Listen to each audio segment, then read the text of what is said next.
Awesome. Over to you, Saaleha.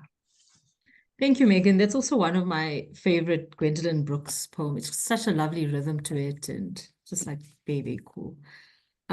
So yeah, thanks for having me on this platform. You know, if it wasn't for stuff like Red Wheelbarrow or for people wanting to interview me for things, which happens quite not as often as I mean a poet would like, but these little opportunities actually really do give me a chance to like revisit old work and as well to like sit down with all those sort of half lives, those half life poems, these sort of like dangling lines that are all in my various Word documents and in my notes app and all over the place. So it gives me opportunity to pull these things together and to actually sit down and complete a few of these poems. So I'm very grateful for these spaces and these platforms because really, if no one was pushing me, I don't think I'd get anything done ever. So yay for these things. So I wanted to start off by reading some oldies from Zikr. So I'll read some of these old things and I'll read a few new things. And I'll also read some sort of, I won't say not as new as the new things, but poems that have sort of been sitting in my drafts for years that I would now like to sort of like revisit and hopefully, you know, bang them together into something that hopefully people would like to listen to. Cool. So I'm going to get on with it. The first poem I'm going to read is the poem called My Grandmother Breaks Her Hip. So this I wrote many, many years ago when my grandmother fell and broke her hip. And the funny thing now is that my mum's recently gone for a hip replacement, and I started writing a poem called My Mother Gets Her Hip Replaced. And I could not get beyond the first line, which was, she tells the doctor to put the old one back. And that's as far as I got with that poem. So I was actually chatting to my mum about that poem earlier. And she's like, yeah, give it some time. We need to figure out what is the actual story behind her getting her hip replaced. And maybe that'll be my new favorite hip operation poem, if one can have a favorite hip operation poem. So here goes. My grandmother breaks her hip. My grandmother says we brought her here to die. Her broken bone picks under our fingernails, a splintered stick splitting the tissue beds, prying us apart. We give her pills for our pain. Her cataracts cloud over her, but she can see old blood on the ceiling of the state hospital. My mother is wrung out. The guilt stretches across her bed, nesting on sheets of the unsigned hospital plan. The doctor at the clinic tells my uncle hip operations cost hundreds of thousands. Old people don't make it that far. My mother says we've put a price on my grandmother.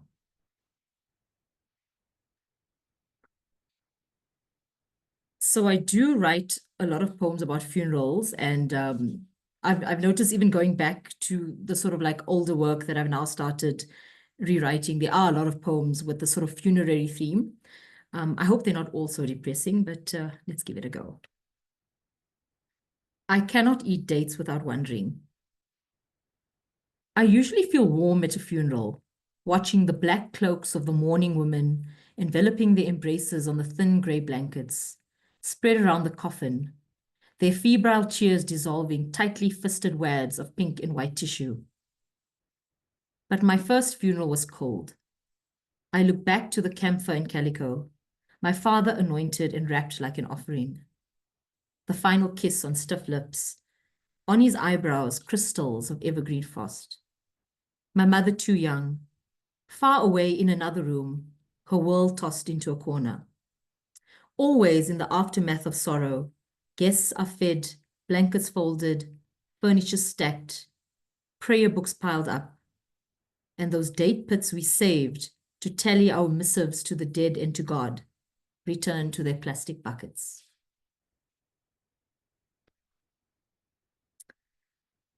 This one is another grandmother-themed poem, and it's called My Grandmother Leaves a Voicemail. You're always busy. You never phone. Crepe paper hands tap tap the receiver against her ear. I hear that metronome of age. Through the line, I listen to her record of the frail betrayal of nerves, the pain in her knees, her back, oh, now also in her fingers. All those weary places. wearier still without me, the granddaughter, always too busy to give her a call. Until one afternoon, when there's canned pilchard curry cooking at the neighbors, and I remember, after school buttered toast, sugar in the inkomazi, Miskana biscuits hot from the oven, onions and cloves coloring the oil, and a generous, unshakable woman. Then I phoned my grandmother to ask her for the recipe.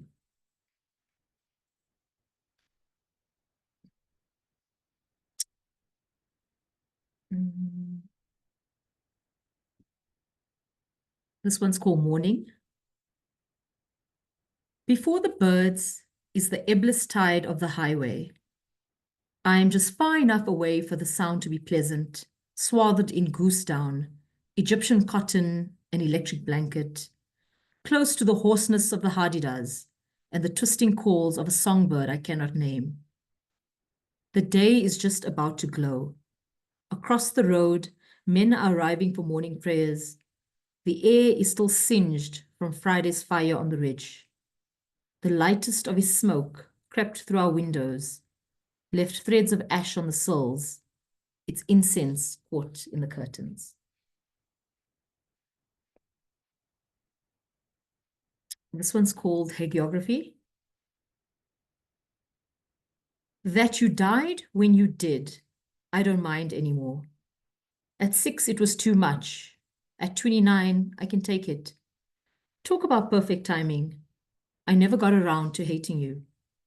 The way I speak of you, incense offerings off my tongue, you generous man, faultless, holding dolls who talk when you push their hearts, day-glow dinosaur bones.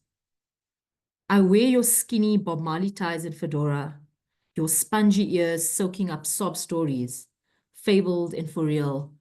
People say we're too soft, but we just like to listen. I no longer grudge what you've passed on to me, your bold nose, this clefted chin, the way our smiles make dashes for eyes. It's like you had to go so I could take your place.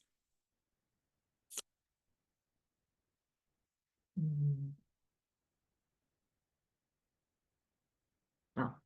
This one's called What Am I to Do? What am I to do with these strange women holding up dolls bloodied on my screen, unraveling mummies embalmed in dust, pixels swaddled in strips of calico, with crying fathers and the bricks of bodies, the litter of limbs strewn about feeds, filling the cache behind my eyes at night. I dream of disc era, when I put my brow to the ground and begin to download or upload or whatever it is we do when we ask God to start all over.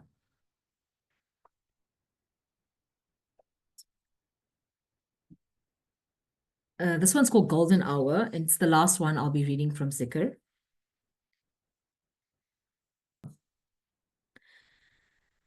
The uncle selling books outside Hanover Bakery says people are going every day. I know, I've seen it for myself. One day here, and then you're just not. On a not day, I walk among the red mounds that are the Muslim graves, some with names stenciled on green perspex and prayers for the best of the hereafter. Some flaunt more adamant supplications, others staked with plywood, scratched into like plant markers on succulent beds. Sectioned like this, categorized by faith, you might say, in death too we choose to lie with our own. If you did happen to call God by the right name, there'd be no rubbing your neighbor's time-cleaned nasal bone into any more dirt than they'd become accustomed to. There's afternoon sun stuttering through the pines, flashing slides. We could picnic in your cemetery if I could find you here.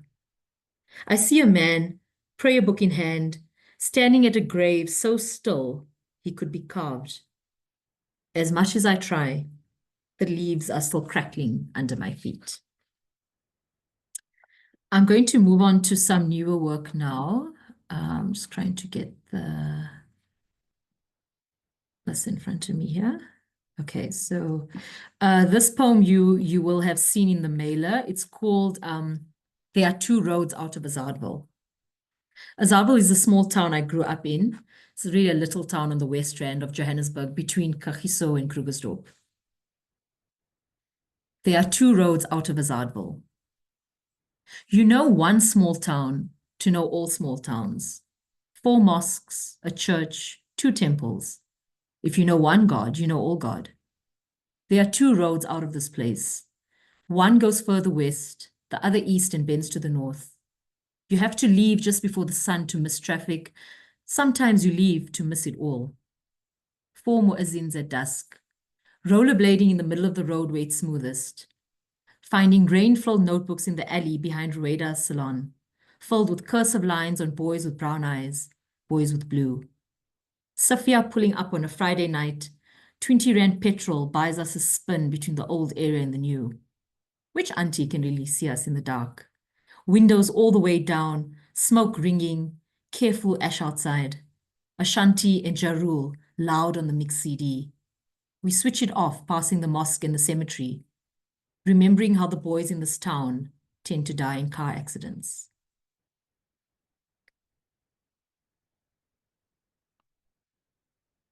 This next one is called Mise en Place. Don't ask my mother for recipes. You will be writing down the sound butter makes, measures of waves of hand, a pinch of the air, some puree tomato. Don't ever forget cumin and lots of garlic and lemon juice. You'll know when you know. How can anyone tell you how to make something out of what you've been given? That's the family secret. In the Indian Delights, there's a recipe for biryani that'll feed 800 people. This one's just a silly poem. It was part of an interview I did with the Johannesburg Review of Books. And my interviewer, Mago Suzana, alluded to some previous writing I'd done where I wrote about mushrooms and compromise in a marriage. So she asked me to write a poem about mushrooms, and I thought this would be a fun opportunity to just write a silly little poem. And it's called I Like a Fun Guy. I feel wolfish, ungoverned by a moon. I seek the meek, I will swallow the earth, coat my throat with a rich film. I feel for something meaty, for teeth to gnash bloodless, liquid and savory. My mouth wants the forest and all of its drippings, the wood and the wet beneath, each rock and rotting log, gamey musk skittering something alive with shiny eyes blinking through the trees. I find my prey wearing pretty names. Haitaki puffball, porcini morel, enoki lion's mane, shiitake chanterelle, portobello oyster, chicken of the woods. I wrote the following 2 poems around the time where things were just escalating in Gaza. And I actually haven't written more after that because I still feel I feel like I still have to process a lot about what's happening in the world. And poetry's always been a space for me to process, but somehow I just can't get back to this. So I'm just reading old work about it. And this poem is called Say a Word Often Enough, and It Can Lose Its Meaning. The bricklayer is dead. The doctor is dead. The journalist is dead. The mother is dead. The artist is dead. The neighbor is dead. The daughter is dead. The garbage collector is dead. The architect is dead. The writer is dead. The grandfather is dead. The baker is dead. The nurse is dead. The teacher is dead. The grandmother is dead. The dentist is dead. The psychologist is dead. The son is dead. The manicurist is dead. The brother is dead. The painter is dead. The handyman is dead.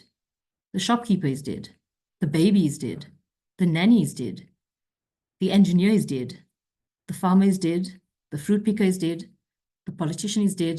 The secretary is dead. The taxi driver is dead. The student is dead. The IT technician is dead. The cousin is dead. The hairdresser is dead. The aunt is dead. The electrician is dead. The sister is dead. The plumber is dead. The uncle is dead. The poet is dead. The father is dead. The photographer is dead. The undertaker is dead. The priest is dead. The chef is dead. The professor is dead. The influencer is dead. The economist is dead. The lawyer is dead. The imam is dead. The historian is dead.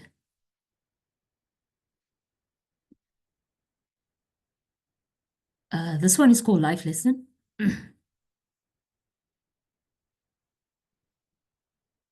Now, I'm too much of a coward to try for at least one child. It will mean having to develop a lesson plan for the valuation of human life. I will have to teach they're not all weighed the same, and this assessment is no constant measure. That on a Monday they may be priceless, and that by Friday their blood may as well be the stuff left in a bucket after a chicken is cleaned. I myself fail this course again and again. This is a poem I wrote after COVID, because during COVID, we all did a lot of banana bread and dalgona coffee, and we wrote a lot of poems. We have lost. My mother writes the names of everyone who's passed on since last year. These times are the strangest to now. Lists to aid mourning, more deaths than grocery trips. Our friends are losing their parents. Our parents are losing their friends. We are losing our friends. What to say to make it less? Soundless nothing words, sepulchre for throat. There is no getting used to grief in compound form of loss, upon loss, without pause. But here we are. What to pray for? Can you still breathe in a time of fetid air, enough to write out our lists of love? These other two that I'm going to read now are much older poems and a bit lighter, because I think the mood needs to lighten a bit. And this one is called The Old Lion. I watch the old lion watching the herd. The zebras smell him. They've turned their heads to look. There'll be no clanging of the food chain today, and he shuffles off through the veldt. I've seen him before in a supermarket aisle, staring for 15 minutes at tins of baked beans, the trolley empty, longing for his wife who did the grocery shopping. This one's called Elephants. Yes, giraffes are elegant, obviously. That neck, those legs, all slim lines and graceful. Their silhouettes photograph well against saturated skies. But have you watched an elephant walk? Have you really considered their grand compacting of the ground beneath them, their balletic poses, unplodded, gentle treads, hanging on judiciously oiled knees? They barely seem to emboss the grass. We always think big things unwieldy. Giants must be clumsy. Skinny is everything. This one's called The Disappearing Man. Against the 8 p.m. of winter, we thicken up with cotton and wool and rubber like medaled Olympians, striding through the cold breath sparking in our lungs, the air pulling wraiths from our mouths. As we walk without words on our way to visit the couple who live up the road from us, who've just had a baby.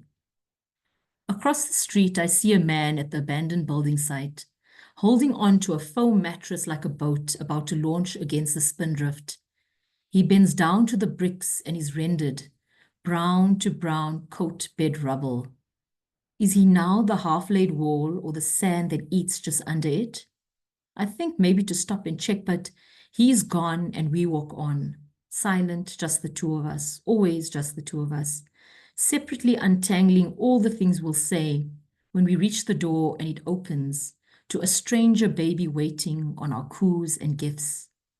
And all I'll think of when uncertain I stroke that miraculous new skin is how easily it could grow to knit over the night and melt boneless into the stones.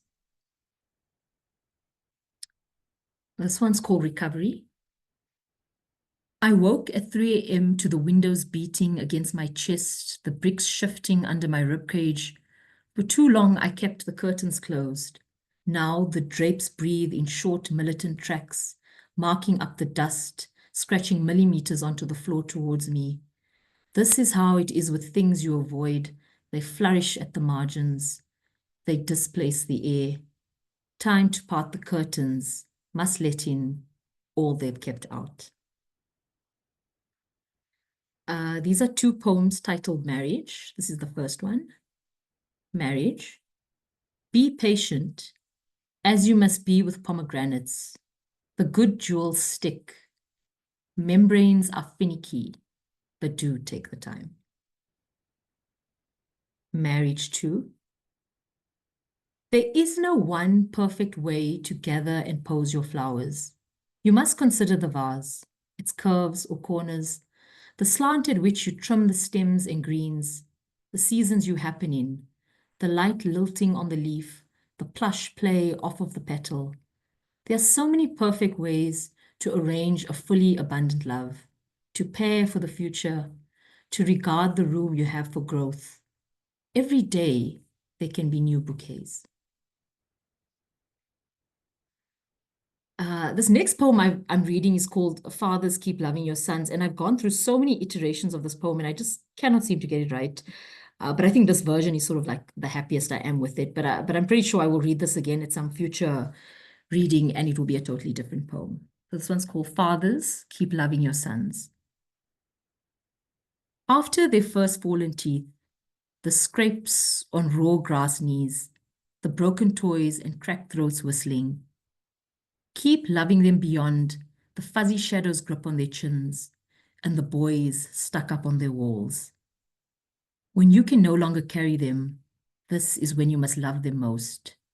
They will make all of your mistakes. Your wisdom will grow too small.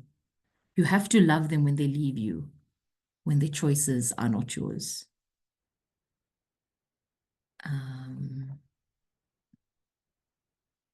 This one's called 3 Haikus on Visiting My Sick Aunt in Port Elizabeth. Number 1. A pod of dolphins. You sleep after a long night. Tomorrow is fluke.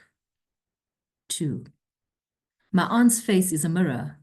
Me at 65, waiting on cancer. 3. Errandless. Rough drafts of autobiographies. Get bread. Sort cupboards. This is another poem about my aunt, and it's called Soon I Will Run Out of Things I Can Say I Did When You Were Still Alive. You were still here drinking pumpkin soup and hating how sweets had turned on your tongue. Here were your souls blushed and warm, your taut insteps satin with emollient. Your weight was here, on the Chobe rug bought at half price on the last day of the Rand Easter show.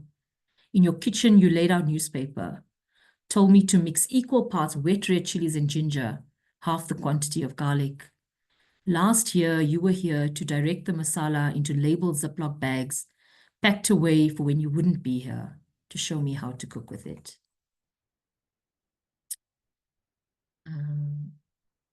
This one's called My Friend's Father's Funeral. And it's got some Arabic letters in it, but you'll pick that up. I rock myself in the curve of noon, find a cradle in bar. Qaf is my spine. These letters hook around my neck, pull me down into the pages, so I don't have to look up at the faces of the mother and the daughters, their scriptures wet before them and swirling. If I could swallow these letters, become the ya, the seen, the noon, I could become a surrogate, something of a last hug from a father before he's taken away on the shoulders of the family men. Okay, this last one is just a little jokey poem, and it's called 10 Ways to Lose Weight and Keep It Off. Number 1, look straight ahead at all times.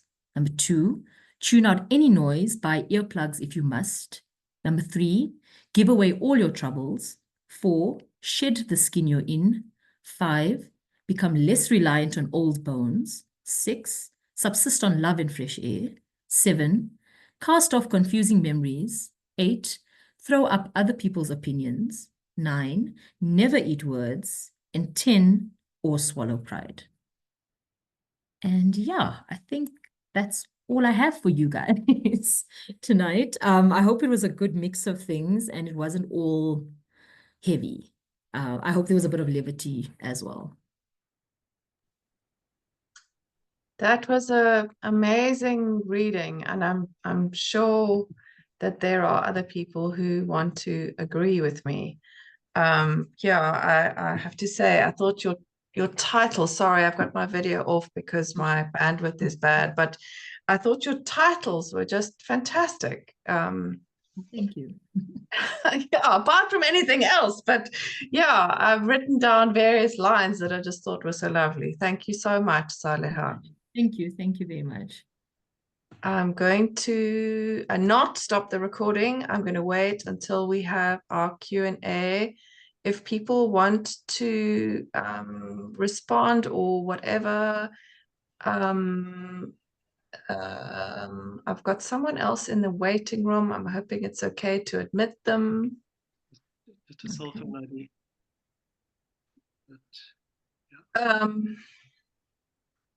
Yeah, if anyone wants to ask Saaleha a question, please raise your hand or something so that I know to unmute you. Uh,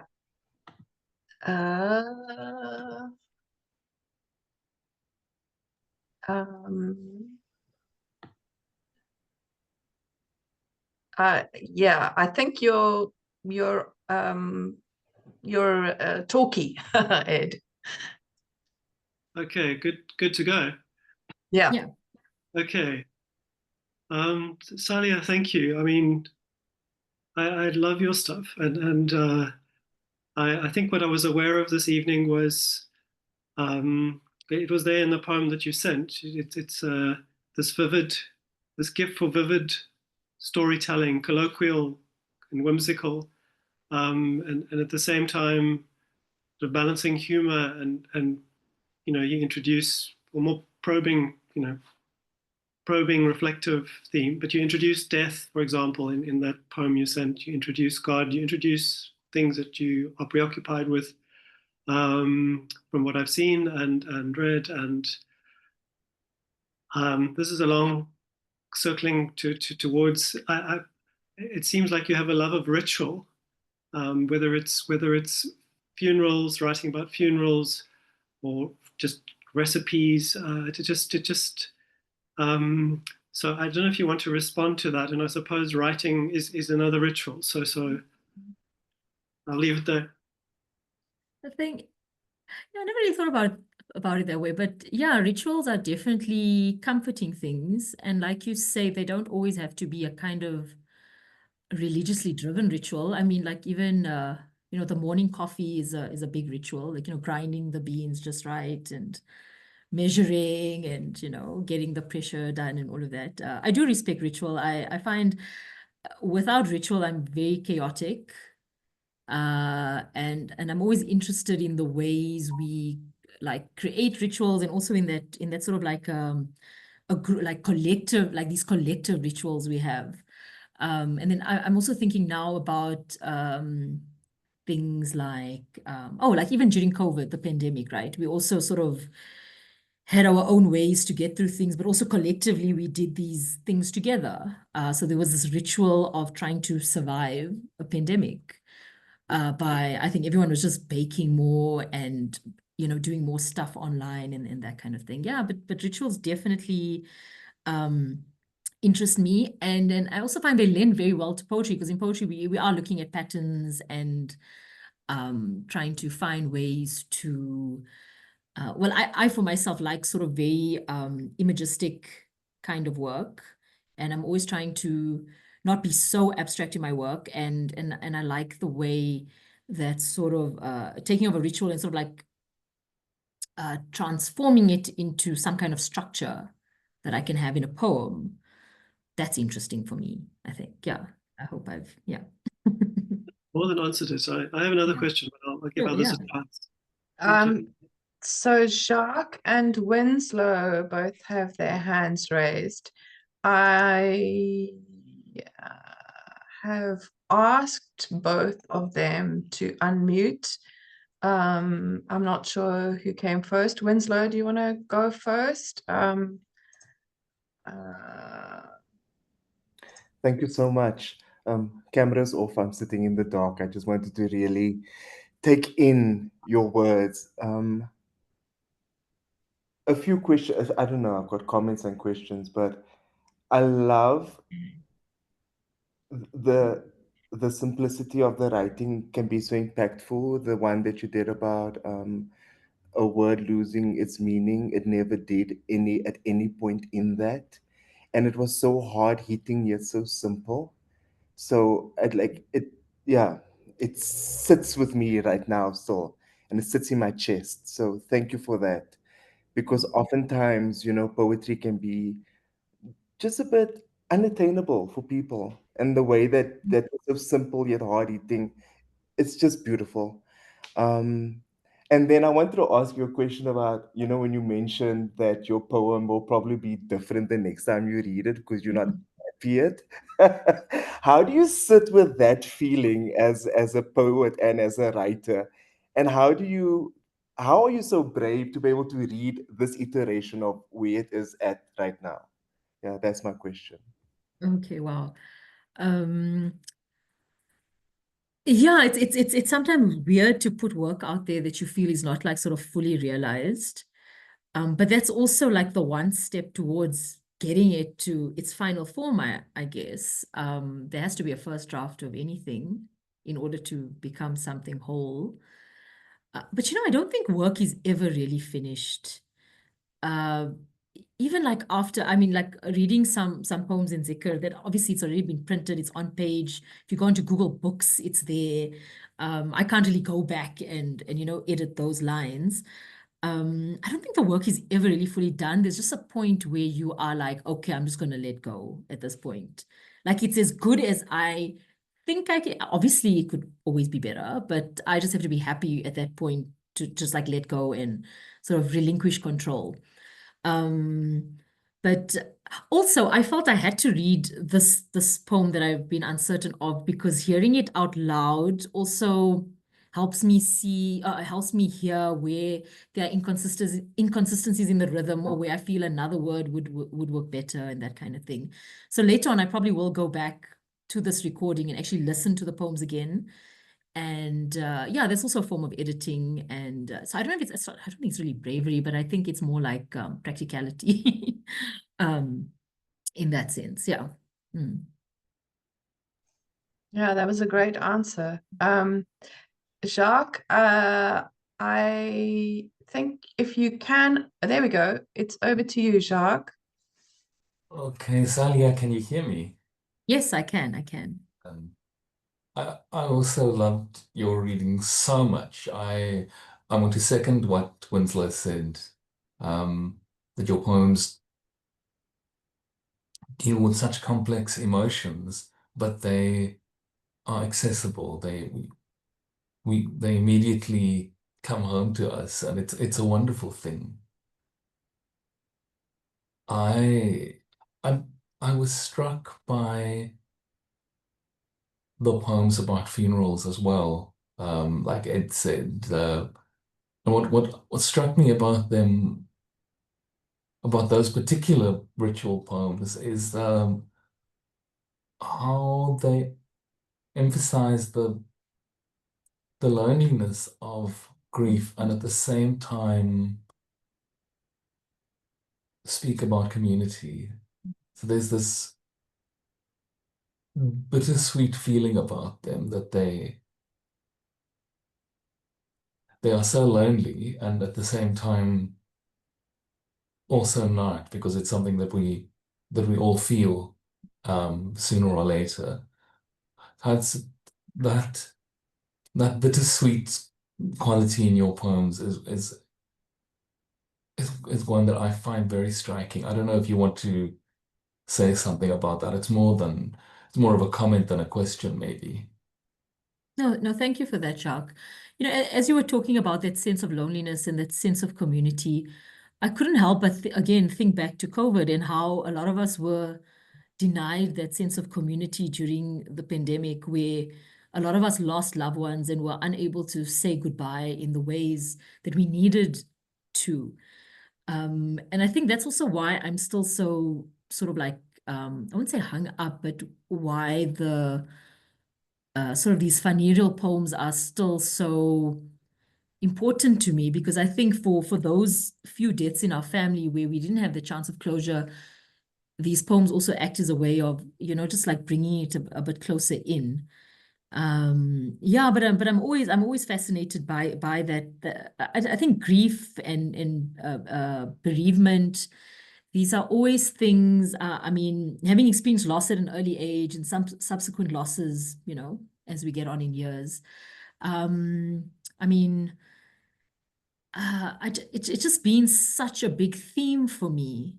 The loss and how we all just get on with loss, and how are we meant to also come to terms with what will be our eventual, you know, passing. So in that way, these poems, well, surely this theme of loss and having, you know, passed on to another like plateau of living, of existence, is important to me, because I myself am trying to grapple with that and, you know, come to terms with that. Yeah. No, I love that quality in your work, and they delve into that feeling and reach beyond it in the same moment. It's very gorgeous. Thank you. Thank you, Jean. I see Claire's hand. Ed had his hand up earlier. Ed, are you done? Okay, over to Claire then. Let me try to. You should be able to Got talk you. now. Thank you. Yeah, just to echo what the others said and say thank you so much for such a beautiful reading. I find it difficult to do that thing of focusing on ordinary things, but treating them with the importance that ordinary things actually have to us, you know, real ordinary life. And I loved that. And I also thought you managed to talk about grief and about loss without any pity, which is hard to do. And I thought it worked really well. And yeah, I just loved it. Thanks for reading. Thank you, Claire. Thank you. Thank you very much. Yeah, if I can just come in at the end there, or maybe the end, we'll see. I thought what I loved was you had such a light touch, even though what you were writing about was sincere, was felt, was emotionally, you were emotionally connected to it. But the lightness was very lovely, you know, like the My Favorite Hip Operation. We're all going to get there one day. I just, oh God, yeah. It's just like, yeah, I just loved it. And the kind of the juxtaposition between what fragmentary autobiographies, get bread, sort cupboards. I mean, it's that strange stuff that happens when you're maybe looking after someone who's really ill. And I don't know, I mean, I'm just picking it up on the ear. I'm sure I'd do better with a page in front of me, but it was really lovely. Yeah, it was really lovely. Thank you so much. Thank you. Yeah, we give her pills for our pain. I mean, yeah, completely. I totally get that. Yeah. So I'm not sure if anybody's got Samina. I see you. That's great. You can unmute yourself, I think. Oh, there she goes. Oh, Sam, you're still muted.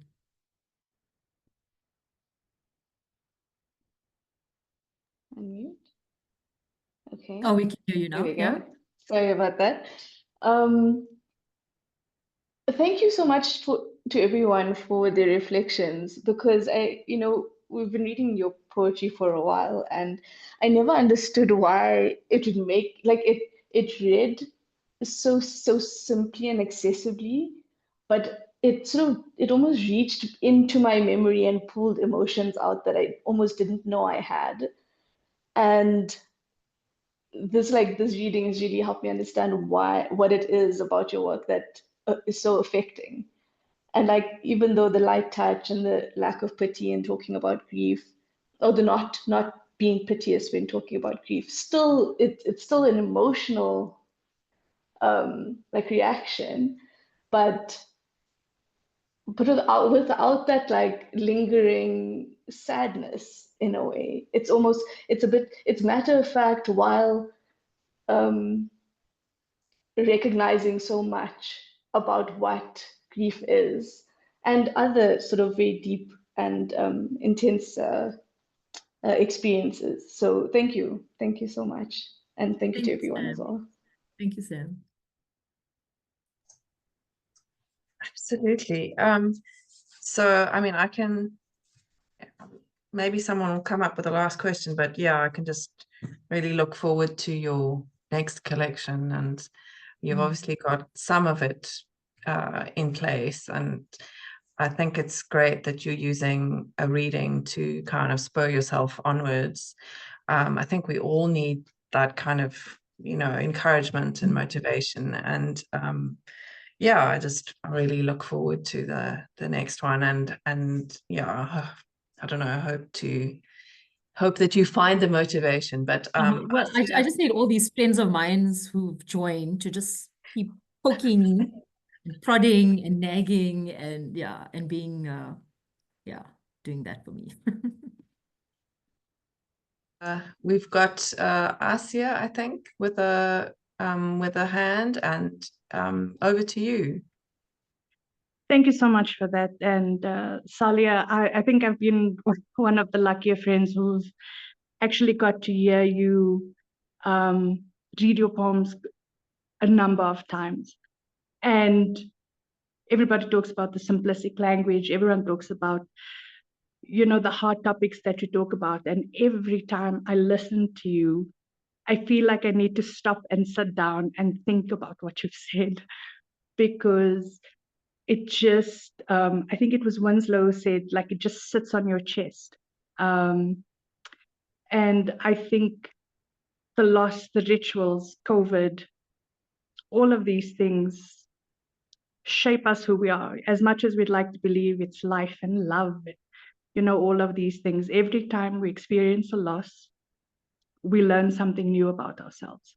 And I just want to say thank you for always allowing me to feel things that I don't always want to feel, but it's always good to feel. So thank you. Thank you for your feelings, Asia. Thank you. Oh, that's beautiful. Thanks. It's been wonderful to have so many comments and questions. I think we've come to the end of them. So yeah, Saaleha, let's just say thank you very much. And I'm going to stop the recording now, and then we'll have a less than 5-minute break, and then we'll have some open mic, and I hope people will come back and share some of their work with us. Thank you so much. Thank you.